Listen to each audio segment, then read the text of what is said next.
Les chiffres des 9 premiers mois de l'année annoncent une baisse générale des faits constatés dans le département, moins 12% cette année, des faits constatés qui passent de 6 045 contre 6 872 en 2017.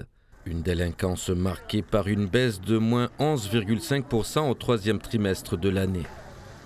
La tendance est aussi en baisse au niveau des agressions volontaires à l'intégrité physique, idem pour les violences contre les forces de l'ordre.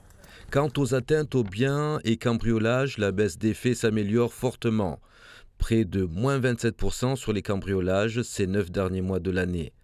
Une baisse confirmée ce troisième trimestre, elle passe de 318 cambriolages en 2017 contre 197 faits de cambriolage en 2018. Des chiffres en baisse confirmés qu'il faut maintenir sur l'ensemble du territoire. C'est aussi un travail aussi en profondeur qu'il nous faut organiser avec les collectivités et les polices municipales, avec aussi dans le cadre des comités locaux de prévention de la délinquance, avec les différentes structures qui œuvrent à la prévention de la délinquance.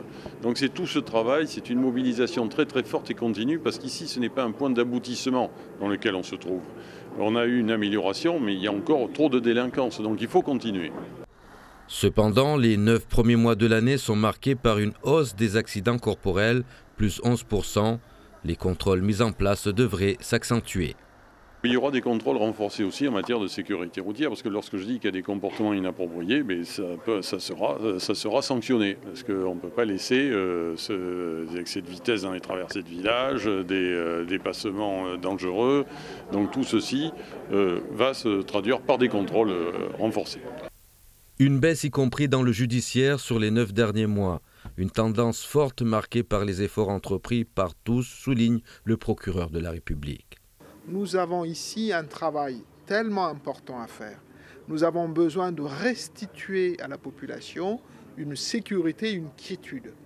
Et pour cela, on s'engage sur cette lutte contre la délinquance. Et de grâce, ce n'est pas la peine d'en rajouter.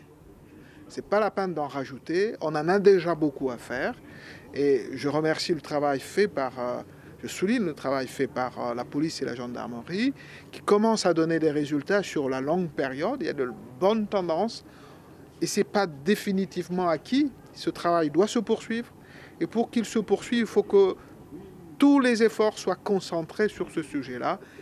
Il n'y a pas la place pour la dispersion par des comportements qui enfreignent la loi. Ça, on ne peut pas.